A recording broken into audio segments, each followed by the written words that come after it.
We are doing this.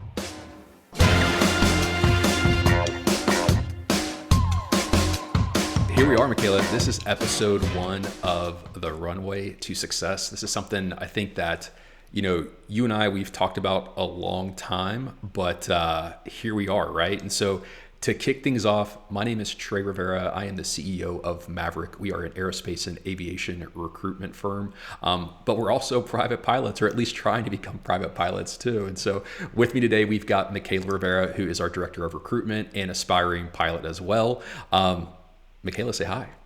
Hello. Yeah, I'm really excited to be here. This has been a long time coming. We've talked about a podcast for a while, but never really dove in until today. So first episode, here we go. Yeah, and we're just like diving in. We've got video going on. It's like the real deal. So, our goal here is to talk aerospace and aviation. So that might be our personal journey as pilots, bringing in some really cool people who are in, the field of aviation, whether that's business aviation, commercial aviation, some aerospace companies, because there's some incredible things occurring in the aerospace industry right now. And so our mission and goal is to bring some of those experts in to share, some of the latest technology and what the future, looks like in the industry. But then also bring in some of the personal side too, right? Because behind the professional, there's so much fun in aviation. When we're recording right now, I think today is the last day of Oshkosh. And so we've already set a goal for 2026 to be in Oshkosh or be at Oshkosh ourselves. And so I think, speaking for myself, our goal here is to record weekly, get you content for, aviation, aerospace, as well as, highlighting the great things that are occurring within the talent landscape too. And what do you think about that? Yeah, I think we're going to bring the personal side as well as the professional side with different speakers that we're able to have join us each week, from aviation to aerospace. People who are on their private pilot's journey like us. You never know what each week is going to bring. Well, so for you, Em, what drew you to aviation originally? Well, I think I have you to blame for that partially. So I've been infatuated with travel since I was a little girl. My dad used to travel for business, and he would always bring back those little shampoos, and I wanted to go wherever he had gone. So I've had the bug for travel since I was a little girl, but aviation specifically, with 100% certainty, you brought into my life. I think you took me on the first open air helicopter. Had never been on one of those before. At what was that? Seafest, I want to say, over in 0506.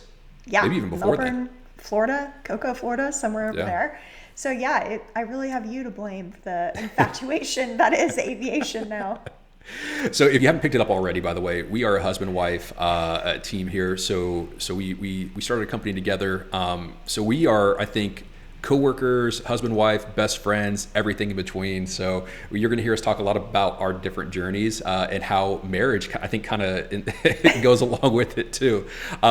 But for me, when it comes to aviation, it's been in my blood since a little kid. I mean, the very first movie I can remember going to see in a movie theater with my dad was Top Gun.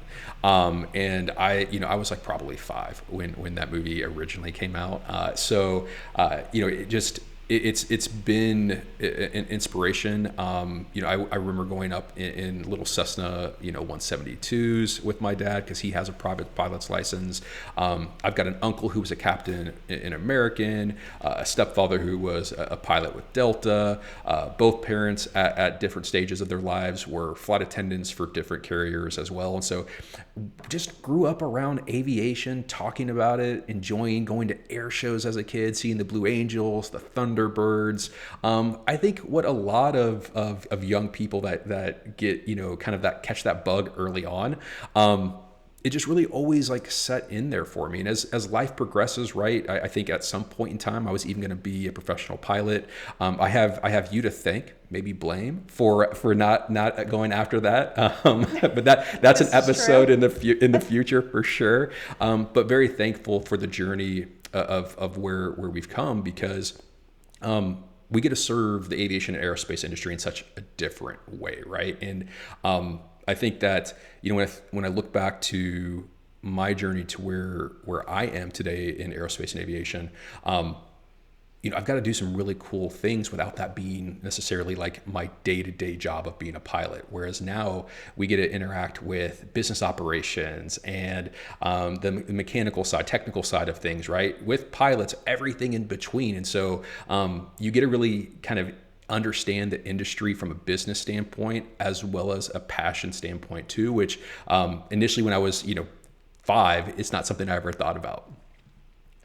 So, speaking about the passion side, where are you in your private pilot training?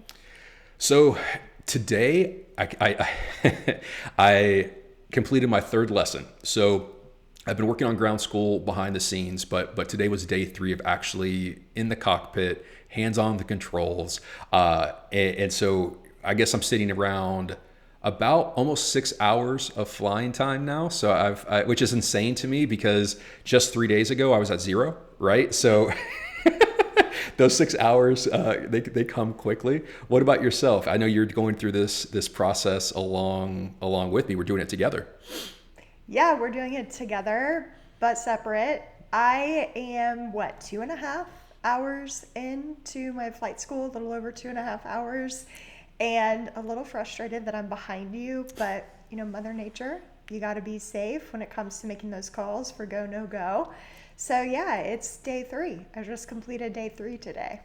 Yeah, I was watching a YouTube video of an instructor, and he highlighted something really a great way to look at it. It's like go into your flight training pessimistically, so that when things don't work out the way you want them to, you're not disappointed. But when they do, you're ecstatic, right? And so Mikaela had some weather yesterday that. The cloud cover was a little bit too low early in the morning.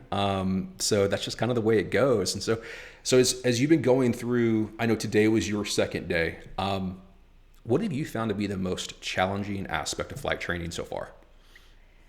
Oh, wow. So I think it's just juggling all of the different things within the cockpit. Like when you're looking at the flight deck, it's like, what are all of these things first, and then how do I use them to make sure that I'm doing all of the right things? So for me, it's been juggling that. I mean, my brain has felt like mush when we get out of the plane, number one, with heat indexes of 110, 107, absolutely drenched from head to toe. So good news, my instructor and I have gotten close really fast because you can't help but do that. But yeah, I would say the most challenging part has just been understanding the flight deck and making sure that I'm doing all the appropriate things and overcoming a little bit of fear. So I have this weird fear of heights. Today we went up to 6,500 and we did some 45-degree turns, and I was like, oh, we are doing this. How cool is this? I can't believe I'm actually doing this. And working simultaneously to just stay really calm and overcome some of those nerves. But it's been so great. Really challenging, but really rewarding. What about you? What's been challenging for you? Yeah, I mean, I think it's the brain feeling like mush, right? Like whether it's business or, back in the day when you're getting your education, there are times where you feel like, okay, I've got this. And then there's times where it feels like maybe you take a step back or two, but getting into the cockpit and having everything in front of you that you're trying to process all of the information, ensuring airspeed, altitude are where they need to be, while also ensuring your RPMs are where they need to be. Oh, keep your heading bug where it needs to be. Oh, what did the tower just say? It's information overload. And I think anyone that's been through this process or, even further advanced as they've, gone on to get, multi-engine, become an airline pilot themselves, corporate pilot, I'm sure that this occurs at different stages, but for me, for sure, it's the drinking from a fire hose. I think is the biggest overwhelming thing so far. Here's a question I don't think I've asked you yet. Okay. Did you ever think there would come a day where you saw me pursuing my PPL? Zero chance. Never in a million. I mean, well, it's because I think back to you just said the subtle fear of heights, right? So, and also, we've known each other for 22 years, actually longer than that. It's 23, 24 years. And never in those 24 years until about 2 weeks ago, 2 did I ever hear you say, I want to be a pilot? And for me, as someone who has always had that as a personal goal, I just needed to hear those words out of your mouth, and it's 100%. Let's go. It's full throttle. Let's do this together. Which I think maybe caught you off guard a little bit with how quickly I got started for the both of us. But no, I never imagined in a million years.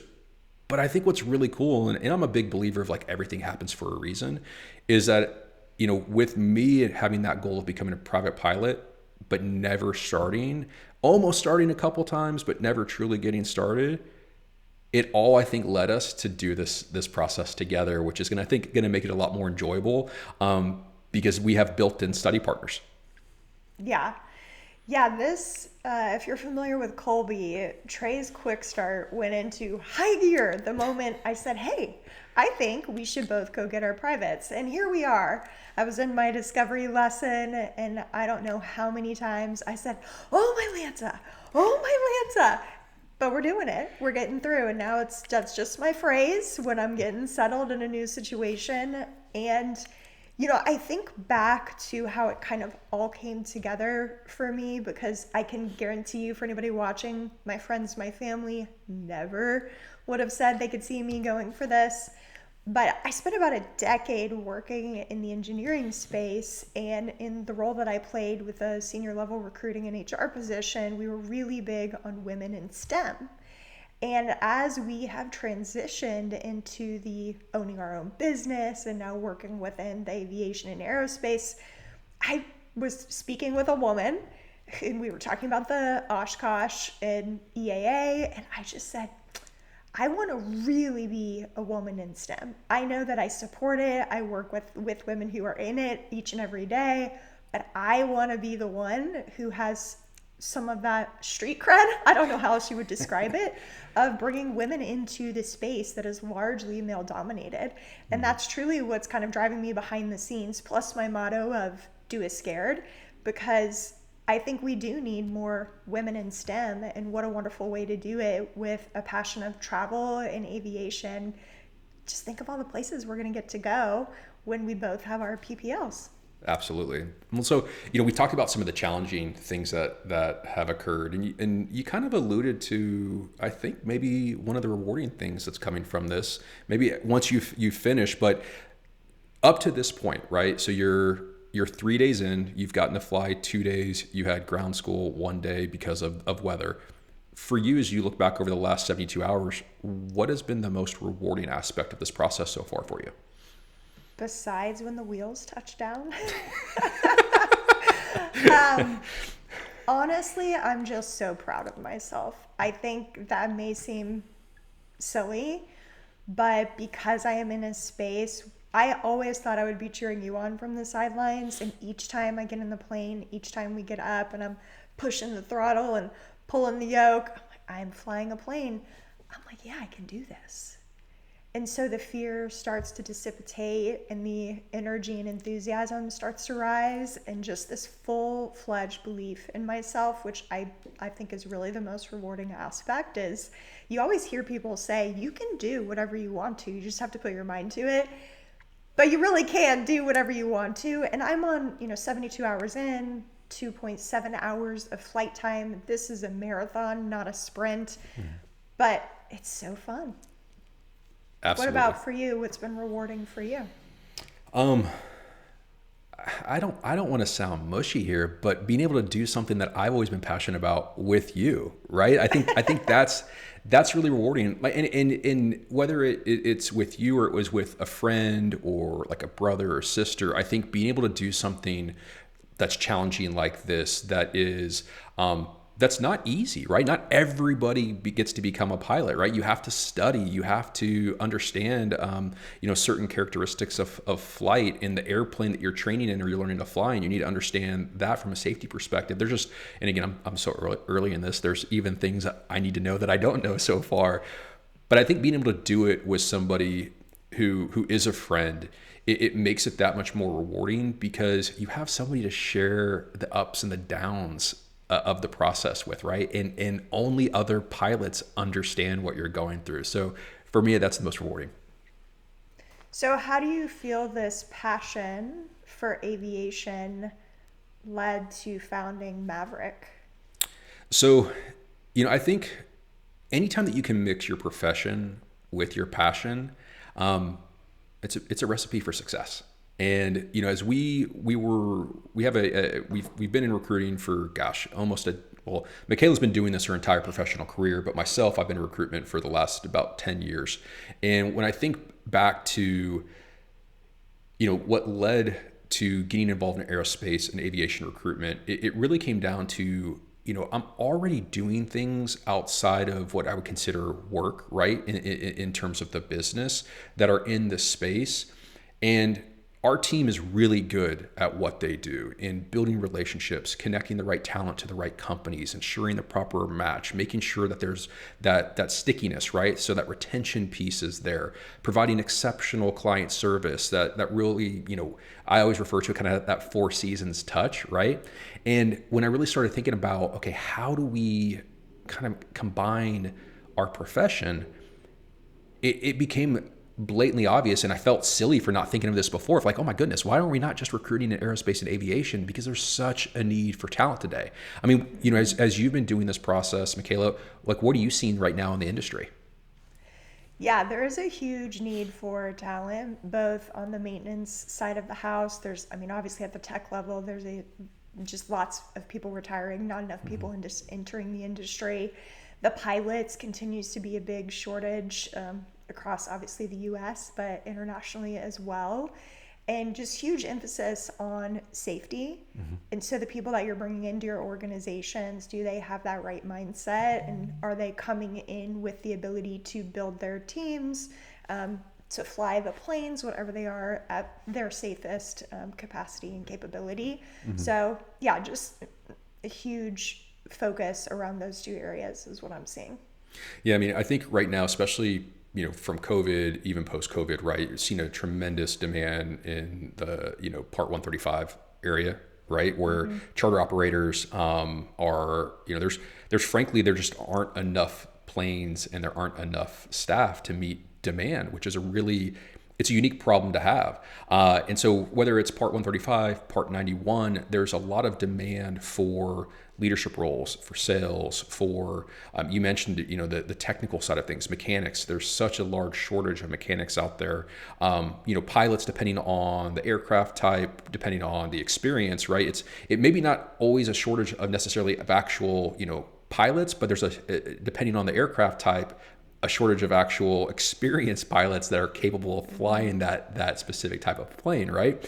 And then as we progress, like a lot of specialized industries, there are a lot of individuals that are kind of reaching that retirement age, right? A lot of highly experienced, very talented people who are reaching a point in their career that they're starting to think about, okay, what's next after work, right? And because of that, you're seeing a large gap of talent, especially kind of in that mid to senior level role, as well as some of the technical and specialized roles that you've mentioned as well. And so, when you think about aviation and aerospace, what do you think are some of, the benefits that your personal aviation experience is going to allow, that you can bring into MavRec and assist, in better serving clients, better serving candidates?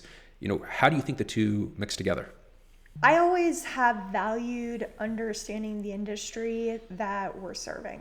Wherever I have been in my career, it's making sure I understand what the ultimate goal is of the business or the industry that I'm a part of. And I feel pursuing our PPL is going to bring a whole new awareness to what some of the realities are of the day-to-day and some of the, that could be the stressors that are applied to the individuals that we serve each and every day. So I think it's going to bring just a different level of knowledge, not just looking in, but actually being in it and understanding what they're dealing with on a day-to-day basis. Yesterday, I intended to fly, but I couldn't fly. Now, granted, we're talking VFR right now, so some of the other pilots out there who are much further along in their journey were able to take off, but still, it's all applicable, right? And so when it comes to hiring right now, what are some of the, the trends, the broader trends that you're seeing in the marketplace? I know it's a pretty broad question, right? I mean, aerospace and aviation is not a small industry. You're talking about hundreds of billions of dollars. But, through some of the candidate conversations that you've had recently, even some of the companies that you've been speaking to, what are some of the consistent themes that you're seeing? I think in the general business aviation side, it's how do we compete with the big commercial groups? How do we attract the right talent away from the large commercial airlines? So you're starting to see people get into programs at the various universities to demonstrate different career paths than what a student who's pursuing the opportunity to be a pilot might originally think of. So there's a focus and an effort around educating some of the people within the market about the opportunities that exist within general business aviation.